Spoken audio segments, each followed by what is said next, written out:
Siyanibingelela nonke balaleli egameni lenkosi yethu Jesu Kristu oyinkosi nomsindisi ezimpilweni zethu. Sizothanda ukuvula ngomkhuleko Baba wethu osezulwini. Malingcoliswe igama lakho Nkosi yethu Jesu Kristu. Intando yakho mayenziwe ezimpilweni zethu sisemhlabeni njengasezulwini. Sikunika udumo Nkosi ngayikhathi zonke. Siyifune impilo yobungcwele sitholakale kuyo ngoba wena Jehova ungcwele. Siphe Nkosi isinkwa semihla ngemihla, izwi lakho eliyisibani eliletha ukuqonda ezimpilweni zethu ngoba wena nezwi lakho ni munye. Siphe Nkosi lesinkwa semihla ngemihla siphile ngaso. Usiphe namandla okunqoba inhliziyo zethu ngokuba sibe nothando lwakho Nkosi uJesu. Sithande omunye njengomunye njengoba sikuthanda wena Jehova. Siyakucela Baba ukuba uvule ukuqonda amehlo ethu kamoya abone izinto zikamoya namadlebe ethu kamoya avuleke. Sinqobe isitha uSathane kukho konke ukudwanguza nokungaqondi kwabantu abaphika iqiniso lakho Nkosi. Kepha wena Moya Ngcwele sikuthembile ukuba ngaso sonke isikhathi ukhuluma okunkosi yethu Jesu Kristu ukumbule ezimpilweni zethu sibe nokuqonda. Siyakucela ke namanje ukuthi kube nguwe Moya Ngcwele okhulumayo. Umbule ubaba wethu osezulwini, silizwe izwi lakhe, siphile ngalo ngoba liyisibani ezimpilweni zethu manje naphakade. Amen. Sizocela bazalwane kubo bonke abantu abalalele njengamanje, ikakhulukazi laba abakholwayo abathi bona basindisiwe, bathethelelwe izono. Nawe ongenakho ukuqonda kodwa uyasonta, ongenakho ukuqonda ungakazi ubhabhadiswe, awuqondi nokuthi muphi umbhabhadiso oyiwona ngoba miningi abantu bayalandela, kodwa ukuqonda neqiniso bayaliphika. Sheshisa uthathe iBhayibheli likhona endlini ukuze masifunda nawe uzohlola ukuthi lokho okushiwoyo kubhaliwe yini phansi kuleli Bhayibheli oliphethe lapha endlini. Inkosi mayivumile ithinta inhliziyo yakho njengamanje. Angihambi ngedwa ke, ngihamba nomfowethu umhlengi. Over to you Nondawo. Amen. Siyabingelela bazalwane ngegama lenkosi yethu Jesu Kristu oyinkosi nomsindisi ongumluleki ongunguye uNkulunkulu waphakade, ubaba wethu, inkosi yamakhosi. Sithi idumo lwakhe, igama lakhe maliphakanyiswe libongwe ngokuba kulo kukhona ukuphila okuphakade. Siyambonga uNkulunkulu ngamandla akhe asinike wona ukuze sikwazi ukuthi sivuselelwe ngezwi lakhe elinamandla elingukuphila. Lapho bekhona besidukile, siboshiwe ngamaketangu umnyama, isitha sifuna ukuqeda ngemphefumulo yethu, kodwa uNkulunkulu wenqaba nathi ngokuba uthi uyabazi engabakhe nezimvu zakhe ziyalazi izwi lakhe. Siphile isikhathi eside, siphila impilo yokungaqondi, sidelela, sithuka, sidakwa, sihlambalaza, sifeba, siqamba amanga, sintshontsha, sigcwele konke ukungcola nokukhohlakala okukhona emhlabeni. Kodwa mzukwane kufika inkazimulo kaJesu Kristu ezikhazimulisa kithi, kwase kwambuleka imfihlakalo, kwavela ubunqunu bethu, kwavela ukuthi sihamba nqunu. Amen. Asigqokile siyihlazo. Wayesesimbathisa ke uJesu Kristu ngeqiniso. Iqiniso lingukuphila okuqondile okuyikho okuletha ukuhlakanipha kukaNkulunkulu kumuntu othobekileyo ngokwenhliziyo. Siyambonga uNkulunkulu ngabaprofeti bakhe abangcwele abathumela wabanika umqulu wencwadi engcwele ebanika ngomoya oyingcwele ukuthi babhalele thina ukuze sazi ngemvelaphi yethu ngokuba ziningi izibula leminyango ezikhuluma ukuhlakanipha kwazo. And futhi ke isibula sikhuluma izinto eziningi singazi ukuthi kufuneka sibambe kuphi, sibamba lapha sibambe lapha, sidedele lapha sibambe lapha, sigcine siphunyuka, sigcine sithuka inhlamba kube leyo ndaba. Ngimbonge uJesu ngokukhazimula engivezela ukuhlakanipha kwakhe ukuthi uyasho ukuthi imicabango yami akusiyo eyakho. Incwadi kaIsaiah chapter 55 verse 8. Hallelujah, glory to God. Uyasho uNkulunkulu ukuthi imicabango yakhe akusiyo eyethu, noma imicabango yethu ngeke izilingane nemicabango yakhe. Amen. Amen. Incwadi uIsaiah isahluko 55 verse 8. Ngokuba imicabango yami ayisiyo imicabango yenu. Izindaba imicabango kaNkulunkulu akusiyona imicabango yethu. So wena ukuze wazi izindlela zikaNkulunkulu ufuneke wazi indlela uNkulunkulu acabanga ngayo. Bese lapha kwencwadi yeZaga isahluko 16 from verse 2. Ukuze wena uhambe ngokuphepha nangokuqonda nangokuhlakani uthole ulwazi olufanele, kufanele uhambe zonke izindlela zomuntu zimhlophe emehlweni akhe. So umuntu njengoba sikhuluma ngabantu abahlakaniphile ngokwabo, izibula ezigcwele leminyango, izibula zabelungu, izibula zabantu abamnyama, izibula zamandiya, izibula zamakhaladi, bonke bangabantu bakaNkulunkulu kodwa bahlukene. Izibula zamaZulu, bonke banokuhlakanipha kwabo abakhulumayo okungesikho kwaNkulunkulu. Ngokuba uNkulunkulu uthini kwincwadi kaIsaiah? Ngokuba imicabango yami ayisiyo imicabango yenu. So angikwazi ukuthi mengikhuluma ngoNkulunkulu ngithi I think noma ngicabanga ukuthi uNkulunkulu wazidala. Ayikho lo nto eBhayibhelini. Angikwazi ukuthi ngicabanga ukuthi uNkulunkulu unesiqalo. Angikwazi kwenza lutho uNkulunkulu uthi ukhona okuphakade. Uthi from everlast to everlast. Ngaphambi kokusekela kwakho konke ngikhona. Uma sekuphela konke sekuphetha konke ngiyophila okuphakade. Hallelujah. Hallelujah. Hallelujah. Glory to God. You understand? Amen. Manje umuntu ukhuluma ukuhlakanipha kwakhe ngokuba ithi incwadi yeZaga isahluko 16 verse 2. Zonke izindlela zomuntu zimhlophe emehlweni akhe. Zonke izindlela zomuntu, lalela, zonke izindlela zomuntu emehlweni akhe zimhlophe. Emehlweni akhe kuphela zimhlophe. Kodwa ke kepha uJehova ulinganisa imimoya. uNkulunkulu mase yena athathe umoya wakhe awuqhathanise nowakho, akukhombise ukuthi ke njengoba ethi incwadi kaIsaiah chapter 55 verse 8, ngokuba imicabango yami ayisiyo imicabango yenu. lokho kwenzeka uma uNkulunkulu eseqalile imimoya esekukhombisa ukuthi wena uhlakaniphe okuphelayo, uhlakaniphe emehlweni akho kuphela. Ukuhlakanipha kwakho kuyaphela.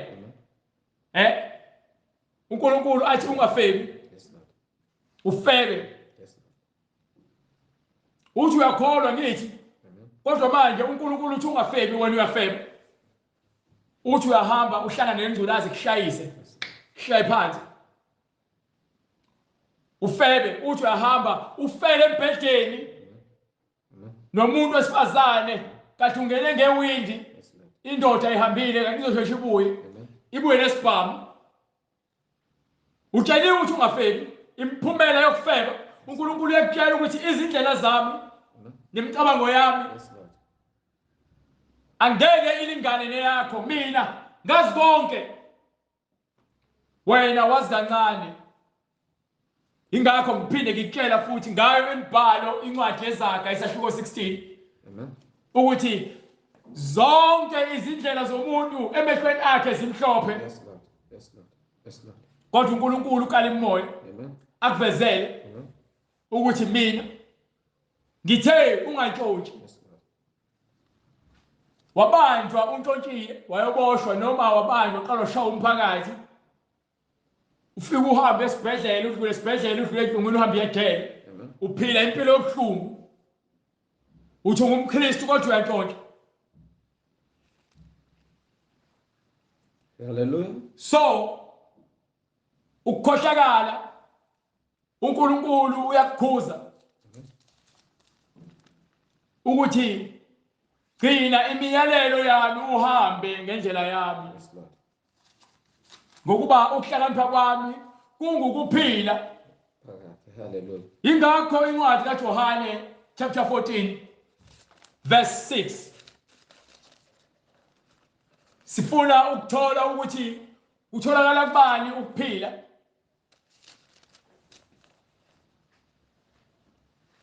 Incwadi ngokukaJohane isahluko 14 verse 6. Yes sir. uJesu wathi kuye, uJesu uthi mina ngiyindlela neqiniso. waye indlela uJesu neqiniso ngokuba ungukuphila. Yes Lord.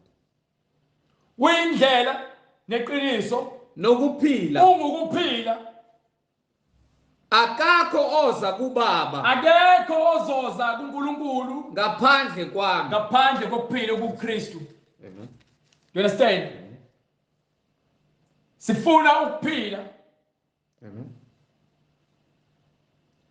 Hallelujah. Asifuni enye into umuntu No.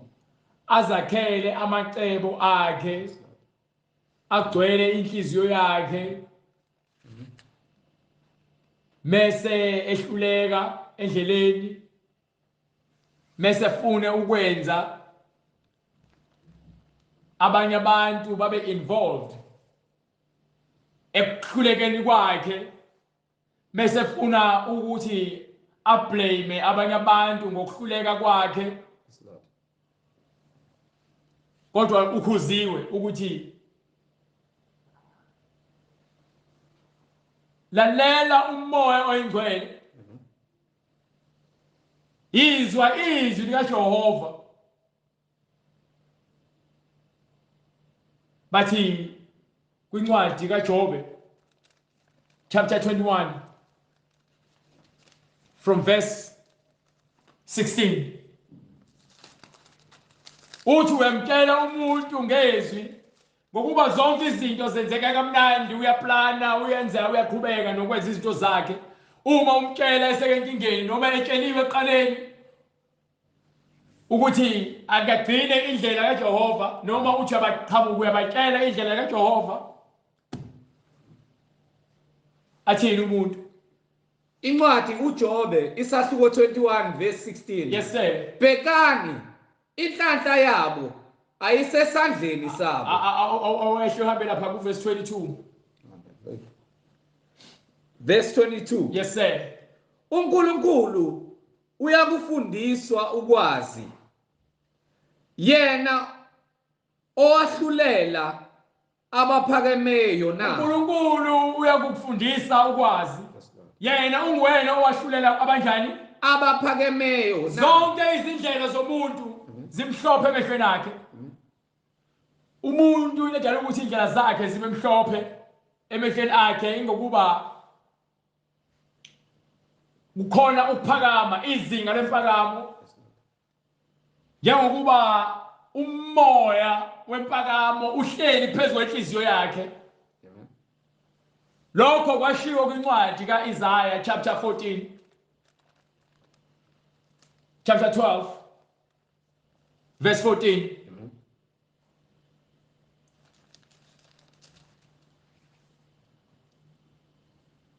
Incwadi ku-Isaya. Yes, sir. Isahluko 14 verse 14. Yes, sir. Ngiya kukhuphuka. I'll start from verse 13. Wena wathi enhlizweni yakho. Yiba, hlehla, ngifuna beze ukuthi ubani lo ekhulunywa ngaye. Hallelujah. Incwadi u-Isaya isahluko 14 verse 11. So, njengoba umuntu engafuni ukulalela, uNkulunkulu uyena owahlulelayo. Njengoba uNkulunkulu ahlulela, wahlulela labo abaphakeme. And bonke abantu abaphakeme baphakeme ngokuthi khona umoya obabusayo uhleli phezu kwenhliziyo yakhe umuntu umoya. Lo moya ombusayo sifuna ukuthola ukuthi unjani. Ngiphe Ubukhosi bakho sebehliselwe endaweni yabafileyo. ubukhosi balo moya. Yawuzwa lo moya? Umoya obulalayo lo. Ngokuba umoya oziphakamisayo. Umoya oyingozi. Umoya ofuna ukuzenza wona ubukhosi. Ufuna ukuzenzela ubukhosi bawo. So uyabuka manje umuntu ufuna ukuzenza inkosi aziqhenye aziphakamise. And lo moya lo uyambusa. Umoya oyingozi. Lo moya iwakhishwa ezulwini. Awunayo indawo ezulwini. Umuntu onalo moya uNkulunkulu akamfuni. Hallelujah, glory to God. Hallelujah, hallelujah. Hallelujah. UNkulunkulu umuntu onalo moya akamfuni. Siyawuthandazela lo moya njalo ukuthi ungayitholi indawo ezinhliziyweni zethu. Ngokuba uyahamba lo moya uyabhonga njengebhubesi. Ufuna angabagwinya. Kodwa umbhalo uthi hlalani niqinile nimelane naye. Ngokuba abanye abazalwane basezweni basenkingeni. Lo moya uyababusa. Ngikhuluma ngabafundisi. Ngikhuluma ngabazalwane. Ngikhuluma ngabakhosi. Ngikhuluma ngopresident. Hallelujah, glory to God. Ngikhuluma ngabantu abangewona amakholo. Babuswa yilo moya uyababusa. Ezo lonto le. Yeqiniso. Hallelujah. Abantu abathanda imali nokubukwa. Lo moya uyababusa. Lo moya ukhulunyiwe ngawo. Ithi incwadi. Hallelujah. Ubukhosi bakho. Ubukhosi balo moya Sebehliselwe endaweni yabafileyo. thathe bayofaka kuphi eHades. Yes Lord. Imsindo yezigubhu zenu. Imsindo yezigubhu zenu ubuwelewele. Akukho ukuthula. Ngiyaxokozela. Khona lo moya wempazamiso. Lo wenza abantu bafune ukubukwa nokuthandwa ngenkani ngabanye abantu benzela ukuthi izinto bathandwe abanye abantu. Ngokuba lo moya awunaki ukuthula, ufuna isatisfaction. Ufuna ukugculiseka kodwa awusoze wagculiseka. Amen. Ngoba ithi incwadi isihogo asigcwali. Kufana nehlo uma uliphakela nendlebe uma uyifakela, indlebe ayigcwali, iso aligcwali. Umoya usuka esweni. Hallelujah, glory to God. Yawuzwa umoya? Lo moya womona, lo moya wokuziphakamisa, lo moya wokuzikhukhumeza. Iwona lo moya lo onobuwelewele wenzani? Yes Lord. Umsindo wezigubhu zenu. Izimpethu zenekiwe phansi kwakho. Izimpethu ngenxa lo moya. Sewakhiwe indawo. Yes Lord. Ekuthiwa khona impethu zakhona zifi. Endaweni yabafileyo. Endaweni yabafileyo. Umsindo wezigubhu zenu. Ubuwelewele. Izimpethu zenekiwe ngaphansi kwakho. Sezedlalelwe labo abanalo moya izimpethu. Labo abayobhajwa. Yes Lord. Bebanjiwe ilo moya. Nezibungu ziyakusibekela. Ziyobe zigcwele phezu kwakho umbhede wakho. Impethu nezibungu eziyobe zikusibekela. Ngenxa yalo moya. Amen. Yeka ukuwa kwakho ezulwini. Wena moya owaphuma ngenxa yokuziphakamisa endaweni yobungcwele. Khwezi elikhanyayo. Sathane. Ndodana yokusa. Sathane. Usathane umoya wenkani. Umoya wenkohliso. Umoya wolaka. Umoya wenkanuko. umoya womona, Yes, Lord. Hallelujah. umoya womtshontsha, Yes, Lord.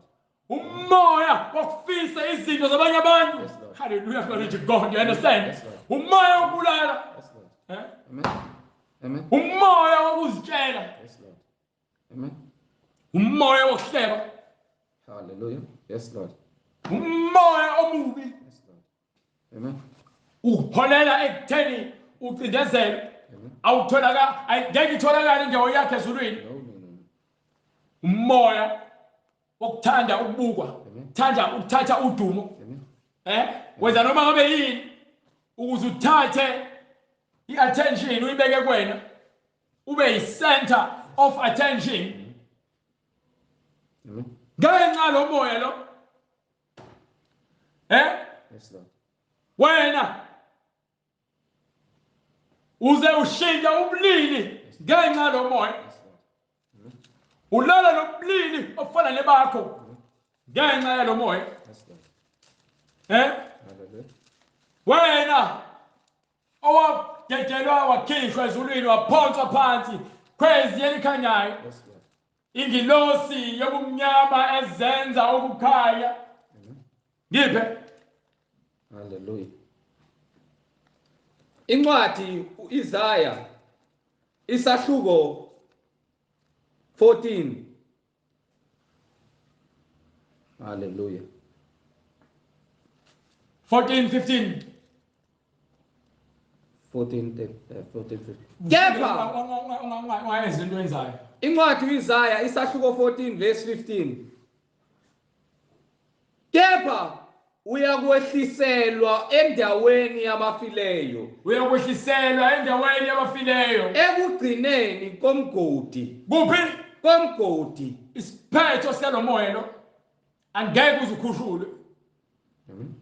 Lo moya lo ongenayo indawo ezulwini uyombelwa umgodi, wehliswe egcinweni komgodi ubekwe khona, lapho khona kundlalwe izimpethi, lapho khona kundlalwe izibungu eziyakusibekela, lapho ke ekuyakuchithwa khona ichibi lomlilo. Incwadi uIsaya isahluko 14 verse 12. Yeka ukusa kwakho ezulwini. Afunde ngekho. Yeka ukuwa kwakho ezulwini kwezwi elikhanyayo. Yeka uphuma kwakho ezulwini ukhishwe kwezwi elikhanyayo. Ndodana yokusa, ndodana yokusa, nokunqunyela kwakho phansi. ndodana yokusa, akayena ukusa, uyindodana yokusa. Kusho ukuthi ukusa yinto afisa ukuba yiyona, yena akayena ukusa. Unguyise wamanga, ungumbulali kusukela kwasekuqaleni, iqiniso alitholakali kuyena.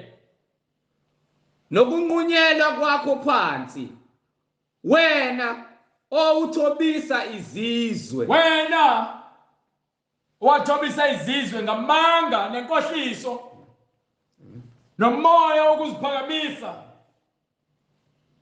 Wathini? Wena wathi enhlizweni Wayesethi yakho, kuphi? enhlizweni yakho, Wayesethi kuphi? enhlizweni yakho. Iziyo. Yes, Lord.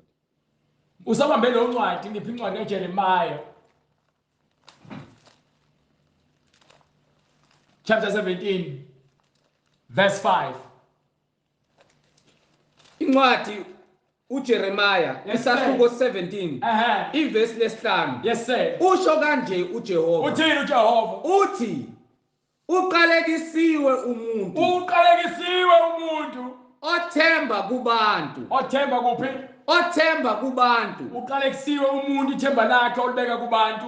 Oyenza inyama ibe yingalo yakhe. Owenza inyama, owenza omunye umuntu abe ingalo yakhe. So uthatha ithemba lakhe ulibeka komunye umuntu, ufuna lo muntu abe amandla akhe.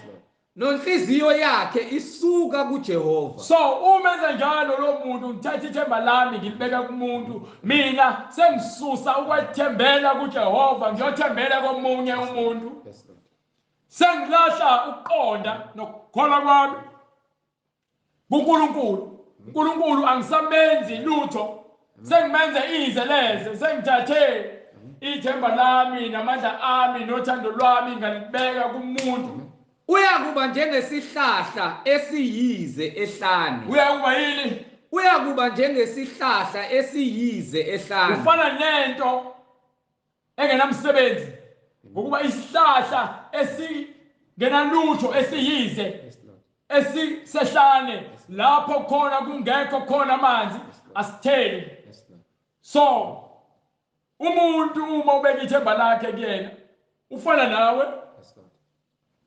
nobabili, lo muntu uyafa, inhliziyo yakhe iyaphenduka, lo muntu akathembakele. Kusho uNkulunkulu uthi thatha ithemba lakho ubeke kimi, ungathembeki enyameni ngokuba inyama iyabhubha. Do you understand? So uthi umuntu obeka ithemba lakhe komunye umuntu noma enyameni ufana njengesihlahla esiyize ehlane. Njengesihlahla esiyize ehlane. Ngoba yini? Ezweni likaSawoti. Ezweni likaSawoti lapho khona kungekho amanzi, angaboni ukuthi kuyeza okuhle. So ngeke aze abone ngokuba ithemba lakhe likumuntu. Ukukholwa kwakhe ukholelwa enyameni.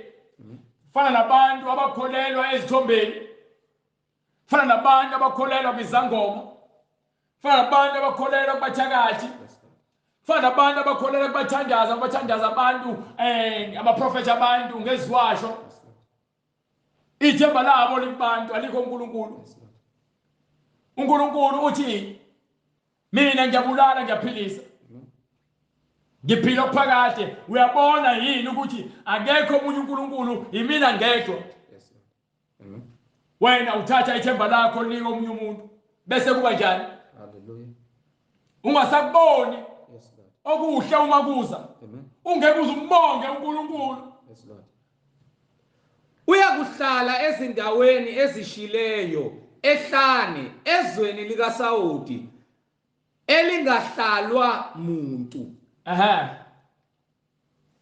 Ubusisiwe umuntu othemba kuJehova. Ubusisiwe umuntu othemba kuJehova. Nothemba lakhe linguJehova. Nothemba lakhe linguJehova. Ubusisiwe umuntu othembela kuNkulunkulu. Othemba lakhe, ukukholwa kwakhe, ukuphila kwakhe, ukuhamba kwakhe kukuJehova. Ubusisiwe. Ngoba yini? Ngokuba uyakuba njengomuthi otshalwe ngasemanzini. Ngokuba wena ufana nesihlahla esiqhakazayo, ngokuba useduze kwamanzi, okusho ukuthi uNkulunkulu ungamanzi, wena uyisihlahla. uNkulunkulu njengoba wena ungumthombo, uNkulunkulu engumthombo, wena uyisihlahla uthola amanzi ukuthi uniselwe isihlahla lesi oyiso uze sikhule sikhiphe izithelo ezifanele. Ozenabisa izimpande zawo ngasemfuleni. Ngokuba ithemba lakho uma kukhulunywa ngezimpande, ithemba lakho lisemfuleni likuNkulunkulu. Ithemba lakho likuNkulunkulu. uNkulunkulu ukunika ukuphila nokuqonda nokuhlakani. Ongesabi lapho kufika ukushisa. Lapho khona kufika izinkinga, uqaphansi ngedolo. Hlala emkhulekweni, uNkulunkulu akunike ukuphila. Ngokuba wena ukholwa umoya oyingcwele. Ngokuba wena ukholwa ngokuqonda. Ngeke uze uma uthandaza umuntu uthandaza into efayo. Kufuneka ngithandaze uNkulunkulu into engafi. You understand? uNkulunkulu wabaphilayo. Ngibe amaqabunga awo abeluhlaza. Amaqabunga awo ahlezi eqhakazile, angabi naluvalo ngonyaka wezigagadu. ngeke aze abe nenkinga mekufika izikhathi ezinzima. Uma kufika isomiso, uma ithemba lakho likuNkulunkulu, noma kuthiwa ke uyaxoshwa emsebenzini noma awuxoshwanga, noma kuthiwa uphelile umsebenzi, qhubeka leyo ncwadi leyo. Anganqamuki ukuthela izithelo. anganqamuki ukuthela izithelo. Yes sir. Inhliziyo Nayo ke indaba incwadi ngale ikhuluma ngaye indodana yokusa ethi inhliziyo manje. Yes Lord. Inhliziyo iyakhohlisa. Inhliziyo ingumkhohlisi Ngaphezu kwakho konke. so ngesikhathi ke uSathane esekhuluma ngale Yes Lord. ethi wathi enhlizweni yakhe. Yes Lord. Yes Lord. Hallelujah. Yena yeka ubuhle bakho. Yeka ukuwa kwakho ezulwini khwezi elikhanyayo. Ndodana yokusa nokunqunyela kwakho phansi. Wena owuthobisa izizwe.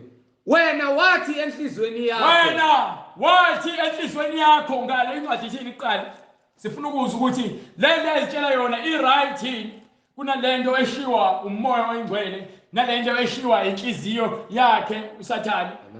Inhliziyo iyakhohlisa. Inhliziyo iyini? Iyakhohlisa ngaphezu kwakho konke. Ngaphezu kwani? Kwakho konke. Inhliziyo iyakhohlisa ngaphezu kwakho konke. Futhi yimbi. Ngubani ongayazi na? Yima. So ngesikhathi ezitshela yena lokafuna ukuzitshela bona. Yes Lord. Uyazikhohlisa. Yes Lord. Uzitshela inkohliso ngenhliziyo engumkhohlisi. Wena owathi enhlizweni yakho. Yena wathi kuphi? Enhlizweni yakho. Wathi enhlizweni yakhe uSathane ngiyakukhuphukela ezulwini. Uthi enhlizweni yakhe ufuna ukukhuphukela ezulwini. Ngiphakamise isihlalo sami. Ufuna ukuba nesihlalo sakhe ezulwini. Ithi incwadi munye uNkulunkulu. Sinye isihlalo sobukhosi. Amen. Munye ubukhosi ezulwini. So yena ukuthi ufuna ukubusa a replace uNkulunkulu. Iyona into afuna ukuyenza le. Ufuna ukubusa uSathane. A replace uNkulunkulu. Hallelujah. Wathi enhlizweni yakhe engumkhohlisi. Amen. Ngiyakukhuphukela inhliziyo yakhe ingumkhohlisi. Yes Lord. Baningi abantu abanalomoya lo esikhuluma ngawo. Yes Lord. Amen. Umoya wenkohliso. Yes Lord. Uyababusa enhlizweni zabo. Ungaphezulu. Amen. Yes Lord. Inhliziyo ingumkhohlisi. Khuphukela engqondweni. Hallelujah. Mase ngokuloko yimbi ingumthakathi. Yes Lord. Amen. Uthi ubani ongayazi? Yes Lord. Yimina Jehova ngokuba uyena odale konke. So uSathane akana ndawo. uSathane indawo yakhe isemgodini. Indawo kaNkulunkulu isezulwini. Isihlalo sobukhosi sikezulwini. Hallelujah. uSathane indawo yakhe iphansi. So uma wena unenhliziyo yokuziphakamisa, lalela hambe kwincwadi kaIsaya chapter 2 verse 11. Isaiah chapter 2 verse 11. Hallelujah. Sibakhombise ukuthi isiphi isiphetho sabantu abaziphakamisayo nabazikhukhumezayo abagcwele umoya wenkohliso enhliziyweni zabo. Incwadi uIsaya isahluko sesibili verse 11. Yes sir. Amehlo omuntu aziphakamisileyo. Amehlo omuntu azikhuphulayo ayakuthotshiswa. ayokwenza njani? Ayakuthotshiswa. Ayokwehliswa. Yes Lord. Lesihlalo hleli kusona uzibeka kusona uzikhuphula. Yes Lord. Ayakuthotshiswa. Uyabekwa phansi le mali yakho ekwenza uzibone ngathi wena usomething. Uyokwehliswa.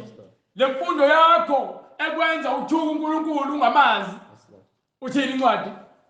Nokuzikhukhumeza kwamadodana kuyakufola. Nakho konke ukuzikhukhumeza kwakho. Yes Lord. Kuyokwehliswa. Kuphakame uJehova. Munye ozophakama. Hallelujah, hallelujah. Hallelujah. Hallelujah, glory to God. You understand? Hallelujah. Hallelujah, glory to God. You understand? Kuphakame uJehova Hallelujah, glory to ngalolu. God.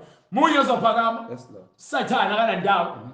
Le moya lebusayo njengoSathane efuna ukuphakama enhlizweni zenu ibuse ngaphezulu komoya weNkulunkulu. Tuyawehliswa. Yes Lord. munye ophakama uJehova nokuzikhukhumeza kwamadodana nokuzikhukhumeza kuyakufola kuyowa kuphakame uJehova kuphela ngalolo suku bonke lokho kwakhayo namacebo akho. Uyakutshela futhi incwadi yaseKorinte sahluko sesibili chapter 11 verse 13 tell the same thing kuthi khona abafundisi bamanga abazama ukuzenza ohlakaniphile beza namaqhinga enkohliso bazofundisa imfundiso yamanga. 2 Corinthians chapter 11 verse 13 uthi uNkulunkulu indoda noma uJesu Kristu okuhlanganiswa uNkulunkulu akekho ekuhlukanisa. Wena umi kwi-pulpit uhlukanisile wahamba oshada nomunye unkosikazi wakhe esaphila wena uyisiphili. Do you understand?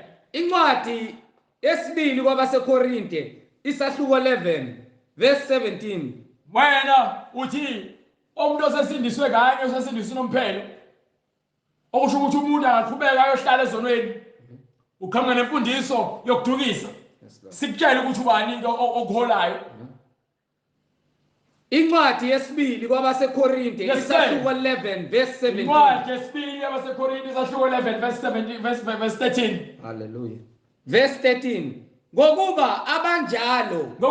labo abanjalo abeza nemfundiso ephambene nemfundiso yeqiniso bangabapostoli bamanga bangabapostoli bamanga babuswa umoya wenkohliso.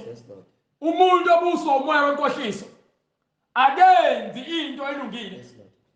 Umoya wenkohliso uyamphambukisa. Izisebenzi ezikhohlisayo ezinjani ezikhohlisayo ngokuba yini nabo babuswa umoya wenkohliso. You understand? beziguqula abapostoli bakaKristu uzenza into angeyona yena umkhohlisi njengoba wabo uSathane kodwa manje uzenza abapostoli bakaKristu bazenza abapostoli bakaKristu wonke umuntu ongumpostoli kaKristu ukhuluma ivangeli elifanayo nompostoli Paul ukhuluma ivangeli elifanayo noPetru ukhuluma ivangeli elifanayo noJohane ukhuluma ivangeli elifanayo nomnini manje onke uJesu Kristu.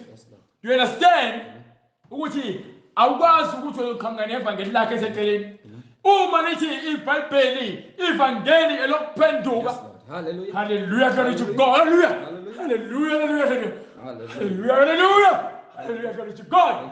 Uma lithi ivangeli elokuphenduka ivangeli elokuphenduka awukwazi ukulishintsha wena ulenze libe elemotivation. no hallelujah. Do you understand? Ivangeli elokuphenduka uma ushumayela ivangeli awuzincengeli kubantu. uNkulunkulu wathi kuEzekiel noma uHezekiya wathi ungabahamba nginika izwi lami hamba ukhuluma nabantu abayonke olukhulu ungabi nandaba ukuthi babuka kanjani. Do you understand? Ngokuba uyazi ukuthi uNkulunkulu abantu abafuna iqiniso baphila ngomoya wenkohliso ngokuba uSathane ubusa ezinhlizweni zabo useziphakamisile njengoba eshila uSathane wathi ukuziphakamisa lithi izwi linye izwi liyakuma kwakuna phakathi. So akumangalisi nakuJeremiah ukhuluma the same thing athi ngikufake izwi lami emlomeni hamba ukhuluma nalabantu ungabi nandaba ukuthi bakubuka kanjani ngiyazi bonke amakhulu kusho izwi likaNkulunkulu. So uzongitshela ukuthi wena unevangeli lakho elinesisoka ivangeli likaNkulunkulu lasisisoka linemfihlakalo ekumele yambulwe enophihlakalo iqiniso likaNkulunkulu ukuthi uNkulunkulu awukwazi ukumbhanqa nemali awukwazi ukumbhanqa nesisoka. mina Jehova ngivivinya inhliziyo Mina Jehova ngezwi lami ngiyahlola ukuthi ngabe ngempela wena uyakholwa yini kumina. Ngiyahlola ukuthi ngabe wena ngempela uyakholwa yini kwivangeli leqiniso. Ngiyahlola ngalo izwi lami ukuthi wena ngabe umpostoli ithi incwadi asimangali akumangalisi. Yes Lord. Ngokuba usathane uqobo. Ngokuba usathane uqobo Uziguqula. ngokuba usathane uqobo Uziguqula. ngokuba usathane uqobo uziguqula. Ingelosi yokukhanya. Kuze kube nini nidlala labafundisi bamanga bengayitshela iqiniso abashumayela imfundo ngeBhayibheli ngeke bayenze lento. Haleluya Kristu Lord. Haleluya. Abafuni ukuyenza lento la. Abafuni ukufunda iBhayibheli. Abafuni ukwenza intando kaNkulunkulu. Bahamba bayofundela esikoleni ukuba bafundise khona bezokwazi ukuthi babuye bafundele amanga ngokuba yini baholwa yini umoya wenkohliso. Ingakho uJesu Kristu kule ncwadi le ngiphi incwadi ngiphe incwadi kaJohane chapter 8 verse 44. Uyabatshela uyahamba yofunda bese nithi nina ningaba kaAbraham, ningamadodana kaAbraham, ningabafundi bakaMose. Kodwa anifuni ukukholwa izwi, anifuni ukumela iqiniso. Haleluya Kristu God. Haleluya. Haleluya. Haleluya. Haleluya. Haleluya. Haleluya. Anifuni. Haleluya Kristu God. Anifuni ukumela iqiniso. Incwadi ngokukaJohane. Incwadi ngokukaJohane isahluko 8 verse 44. Isahluko 8 verse 44. Shasha. Haleluya. Nina ningabakayihlo uSathane. Ngokuba anifuni ukukholwa uSathane yamuza ukutholakala yonke indawo. Abantu abashumayeli ngoSathane bacela ukuthi uNkulunkulu uyakukweleta. Ukukweleta izibusiso. uNkulunkulu uyakuthanda. Into ongayenzela nje ukuthi nawe umthande, ukuthi nawe ube ingane ethandekayo. Abakutshela ukuthi ube ingane ethandekayo kanjani? Balethe impumelelo. Bathi uNkulunkulu uzobusisa athi umfundisi wakho yazi ngikuphuphile ebusuku. Ngikuphuphe engathi unomsebenzi omuhle ngathi ubuhamba ngemoto enhle. Kanti usathumela amadimoni akhe ukuthi azokusebenza ngoba yini olo madimoni? Abafundisi amadimoni, abaprofeti bamanga baphethe amadimoni, banika izwasho, banika izintambo, baprofita amakhandlela, banika ama-razor, banika iziphandla. You understand? Bahlabelani amadimoni. Nina ningabakayihlo uSathane. Nenze inkanuko zikaYesu. Ngiphe. Haleluya. Haleluya. Incwadi kaJohane isahluko 8 verse 44. Yes sir. Nina ningabakayihlo uSathane. Nina ngokuziphakamisa kwenu nithanda ukwenza izinkanuko. Ningabakayihlo uSathane ngokuba yini? Nithanda ukwenza izinkanuko zikaYihlo. Nithanda ukwenzani? Izinkanuko zikaYihlo. Umuntu othanda ukwenza inkanuko into efuna inhliziyo. Inhliziyo emkhohlisayo. iBhayibheli yakutshela ukuthi inhliziyo ingumkhohlisi. Ingumthakathi yini? Ubani ongayazi ukuthi mina Jehova ngihlola inhliziyo nemidlinzo yomuntu. Uyena unika umuntu ngemkomeliso yakhe. Ngemsebenzi yakhe. You understand? Yena wayengumbulali wabantu kwasekuqaleni. Kwasekuqaleni wakhe icebo lokuthi abuyise uEva engadini. Wangena kuKhayini. Wangena kuKhayini, uKhayini wabulala umfowabo. Kusukela lapho sekubhukudwe soneni. Akemi eqinisweni. Abantu sebephila impilo yamanga.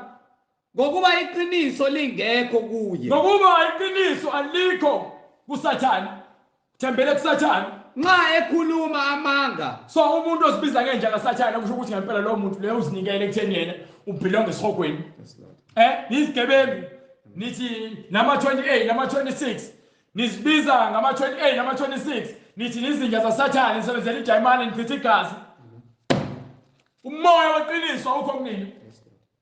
Umoya weqiniso into engayazi. Umoya wobulungiswa. Umoya kaJesu awukho kunini. Xa ekhuluma amanga ukhuluma ongokwakhe. Uma ekhuluma amanga ukhuluma ongokwakhe. Lokhu engimqambi manga noyise wawo. Ngokuba yena ungumqambi. Amanga aqhamuka naye umoya kaSathane. Ungumqambi wawo amanga. Do you understand? Ungubaba wamanga. Ahambe lapho kwincwadi kaJohane chapter 15. Hallelujah. Sizwe uthini umoya engcwele lapha ku verse 17, chapter 15 verse 17. Incwadi ngokaJohane isahluko 15. Yes sir. Verse 17. Yebo. Nginiyala ngalezo zinto ukuze nithandane. Thina umoya esunikwayo uNkulunkulu uthi usinika umoya wokuthandana. Umoya wenzondo awunayo indawo empilweni yethu. No. Usinikiwe umyalo ukuthi sithandane. You understand? So uma izwe lisizonda ingokuba naye lamzonda. Lizonda iqiniso ngokuba izwe libuswa ngamanga. Akekho umuntu ozothi kuKristu ebeqamba amanga, ebephila impilo yamanga, entshontsha, ebulala, efundisa ivangeli lamanga. Lowo uyingilosi besebenzela uSathane nemkomelo wakhe unjengemsebenzi yabo labo abenza ukuduka. You understand? Hallelujah. Ngiphe. Hallelujah. Incwadi yesibili kuTimotheu isahluko sesithathu verse lokuqala. Kepha yazini lokhu ukuthi Nange kumele niyazi ezinsukwini zokugcina. Ezinsukwini lalela. Nange kumele niyazi ngokuba umoya Usho ngokusobala. yabona ngokuba umoya wenkohliso noma ukudukisa. uNkulunkulu wayazi ukuthi umoya engcwele lo moya wenkohliso ngeke uze uphele kuyona no chapter before ungene lapho hambe ukufunela ku verse 16 noma verse 12 Before this chapter. yona lo chapter ngifuna verse 13 Verse 13. Yes sir. Kepha abantu ababi nabakhohlisi angijwayeza indaba ethini abantu ababi babanjwe umoya wenkohliso. Yes Lord. Yes Lord. Bazokwenza njani? Baza kuqhubekela phambili. Bazophepheteka baqhubeke ebubini bekhohlisa bedukisa nabo bedukiswa bayakhohlisa nabo baze bayakhohliseka. Yini? Yes Lord. Umoya uyababusa. Yes Lord. Umoya wenkanuko. Amen. Amen. Do you understand? Amen. So uyakutshela uNkulunkulu nje ukuthi imicabango yami akuyona imicabango yenu. Angeke ize lingane. Hallelujah. So funda ke incwadi yaTimotheo chapter 3 verse 1. Sibatshela ukuthi ngeke ungafuni ukuzwa nokulalela lemoya wenkohliso usubusa abantu baze balahleka baduka baqhelelana neqiniso. Kepha yazini lokhu. Naye nje kumele niyazi lokhu ubhalwe phansi eBhayibhelini ukuthi ezinsukwini zokugcina lempilo oliphilayo ibhalwe phansi eBhayibhelini. Hallelujah. Hallelujah. Kuza kuvela izikhathi ezinzima. Ezinsukwini insuku zokugcina lezi uNkulunkulu uyasho, uNkulunkulu uyazi, uNkulunkulu yena ufakazayo ngembhalo yakhe. Hallelujah, glory to God. Ukuthi ezinsukwini ezizayo ekugcineni mase uzophetsha umhlaba kuyoba khona izikhathi ezinzima. Izikhathi ezinzima. Hallelujah, glory to God. Amen. Ngokuba abantu akushiwo ukuthi ilwane. Ngokuba abantu akushiwongo ukuthi ilwane. Ngokuba abantu baza kuba ngabazithandayo. Bazozithanda bona kakhulu. Bazoziphakamisa umuntu bezithanda uzikhonza yena ngaphezulu kwaNkulunkulu. Ukuba phela into oyithandayo oyikhonzayo noyithanda kakhulu wena lonto leyo uyibeka njengoNkulunkulu kwena. Kanti yini abantu bafuna ukufaka ama-makeup ebusweni? Ngitshela kwenziwa yini abantu bafuna ukushintsha ubulili? Kwenziwa yini abantu bafuna ukuthenga izinto ezibizayo babukwe? Ngokuba lo moya, hallelujah, glory to God, uyabusa. Yes Lord. Amen. Amen. Nabathanda imali. Abantu abathanda yini? Nabathanda imali. Thanda imali. Ungenza noma ngabe yini ukuze uzuze imali. Uveza izinga TV ukuze uthole imali. Udayisa ama-drugs ukuze uthole imali. Dayisa umzimba ukuze uthole imali. Uyathwala ukuze uthole imali. Uguqula ivangeli likaNkulunkulu ukuze uthole imali. Hallelujah. Glory to God. You understand? Hallelujah. Nabazigabisayo Bayazigabisa, bayazitshela. Yes, Lord. Amen. Yini? Hallelujah. Nabazidlayo Abantu abazitshelayo. Amen. Nabahlambalazayo bahlambalaza ubuntu. Yes, Lord. Yes, Lord. Bahlambalaza ivangeli. Amen. Amen. Nabangalaleli Abafuni ukuzwa. Amen. Angithi iyasho incwadi. Kwincwadi kaIsaiah chapter 30 ithi abafuni ukuzwa bathi sishintshele levangeli. Amen. Sitshela izinto ezizwakala kamnandi. Yes, Lord. Yes, Lord. Ungashumayezi ngevangeli eqiniso. Yes, Lord. Amen. Ithini incwadi? Hallelujah. Hallelujah. Nabangalaleli abazali Abezwa abahlongandlela. Abafuni ukuzwa abazali. nabangabongiyo Abakwazi ukubonga yonke noma kuthiwa benzelwa yini ababongi. Yini baspoiliwe. They are spoiled bread. nabahlazisayo Benza yonke into eyihlazo. Abafana abalala bodwa. nabangenalo uthando Amantombazane alala wodwa. Umama ulala nendodana yakhe. Amen. Ubaba ulala nendodakazi yakhe. Umalume uhlengula umshana. Ukhohlakala. Amen. Phelele isimilo. Phelele. Nabahlebi Yizinhlebi waya esontweni bayahleba. Emsebenzini bayahleba. Emgaqweni uyahamba uyahleka. Umuntu ukhuluma nawe ngathi uyakuthanda uma ungafulathela uyakuhleba. nabangazithibi Akukho ukuzithoba nokuziphatha kahle. Uthola abangani bonke abangani bakho onabo bakudonsela wonke amacala. Abanye bathi asamsophuza, abanye bathi asamsobhema, abanye bathi asamsoJohn, abanye bathi asamsodayisa umzimba. Ukwenza konke abanye bathi asamsohlidakamizo. Awukwazi ukuzithiba. Izwi alilazi liqalekiwe ngesiqalekiso. nabangenabubene Umusa ukho untobo ngoba khona kanjani umusa abantu bezithanda bona. Ngokuba usathane obusa enhliziyweni zabantu wenza ukuthi bazithande bona kuphela. Akana ndaba nomunye umuntu. Ukhatha nina nodwa ngamakhanda. Competition bayithanda nomncintiswano ngoqondi. Hallelujah. Bayishayini kodwa bazwani bathi babangani. Babangamawiki. Babanga impahla zokugqoka. Hallelujah. Alukho uthando, awukho umusa. Nabangathandi okuhle Ungathanda kanjani into enhle? Uthanda yena kuphela nje. Thanda yena kuphela. Nabangandawo yenye into uthi uJesu Kristu ngininika lo myalelo ukuthi nithandane. Yes, Lord. Nabakhapheli Umuntu owemkhapheli njengoJuda Iscariot owadayisa uJesu Kristu. Badayisana. kapheli ivangeli. Hallelujah. Hamba nomuntu kanti umuntu uyokudayisa kwabanye abantu.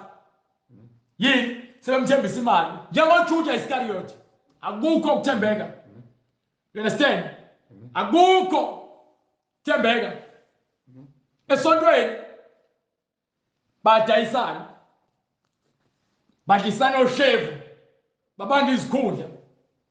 Ngenxa ukuthi ke umusa nothando akukho esontweni. Iqiniso alikho. Kubusa umoya kaSathane. Umoya uziphakamisa. Yonke into ufuna ibe ngawe. Ubheke lo moya uyingozi. Hallelujah. Bheke lo moya uyingozi. Ufuna ube celebrate, saziwayo. Moya uyingozi lo. Ngokuba uthi uJesu Kristu. Kuyoba yini ukuthi uzuze izwe lonke kodwa ulahlekelwe ukuphila kwakho. Phakathi Nkosi. Yenza indaba. Ubani ohlakaniphile? Ongephi incwadi kaIsaiah chapter 55 verse 8. Betshele ukuthi ubani ohlakaniphile? Kuyoba yini ukuthi uzuze izwe lonke kodwa ulahlekelwe ukuphila kwakho? Incwadi uIsaiah isahluko 55 Yes sir. verse 8. ngokuba imicabango yami imicabango yami ayisiyo imicabango yenu. akuyona imicabango yenu. So umohlahla kancane lapho uverse 1 uverse 8 ongifuna uverse 6. Ngifuna uverse 6 khona bezozwa ukuthi ithini iqala.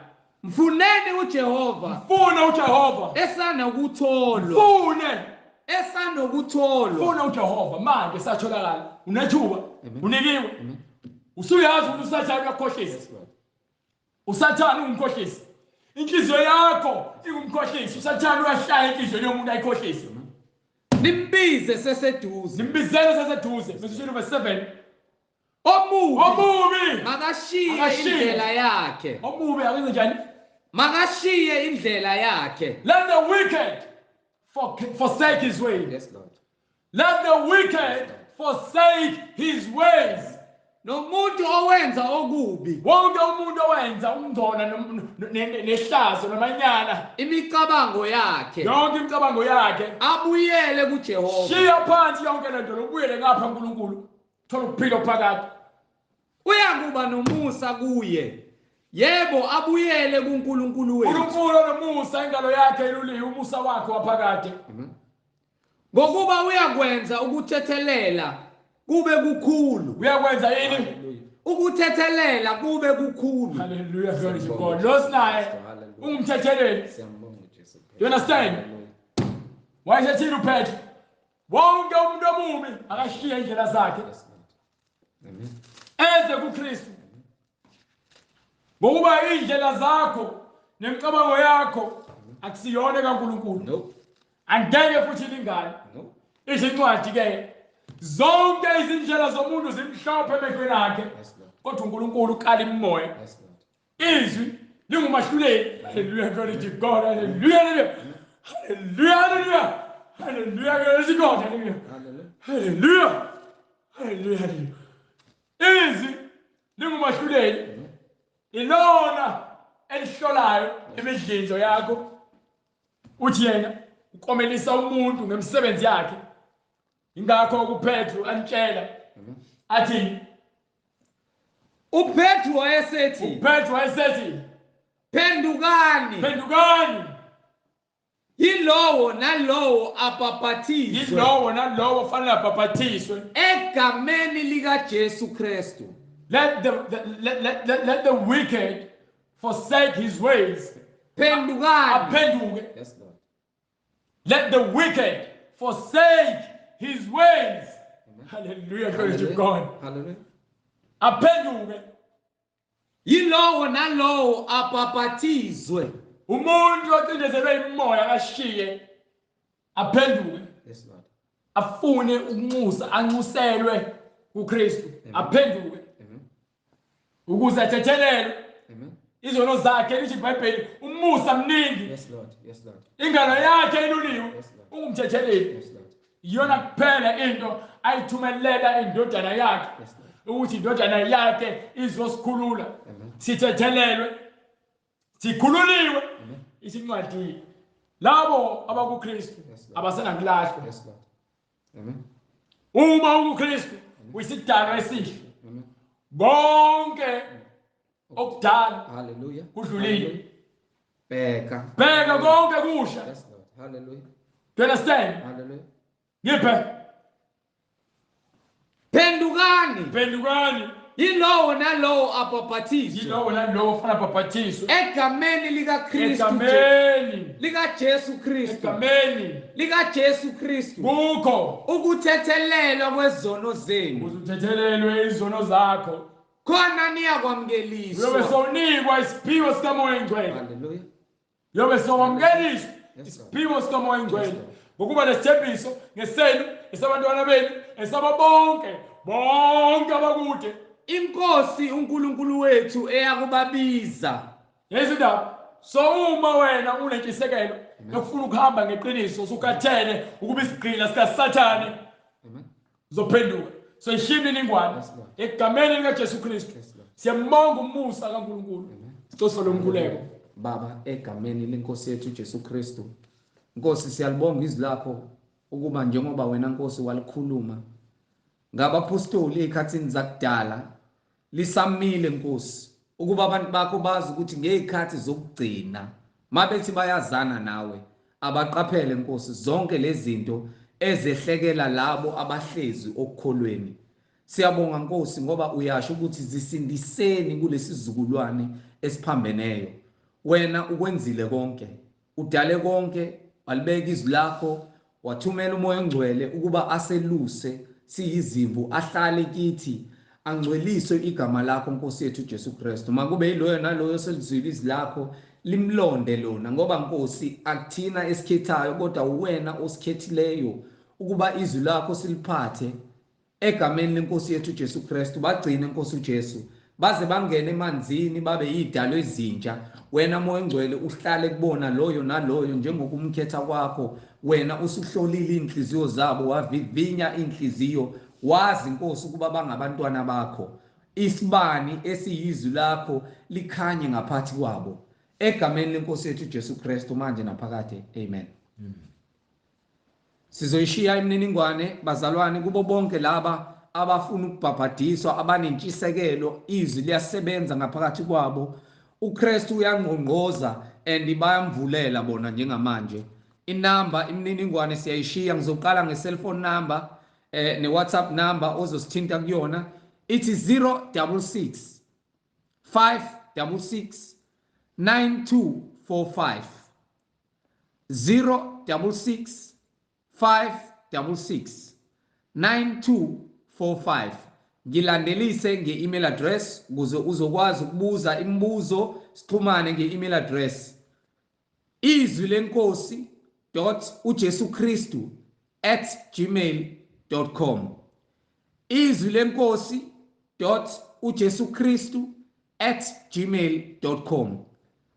Nakanjalo iy'ntshumayelo ziyatholakala zonke ngokuphelele kwazo ku-YouTube ukuze uzokwazi ukuthi usubscribe uthi izwi lenkosi uJesu Kristu.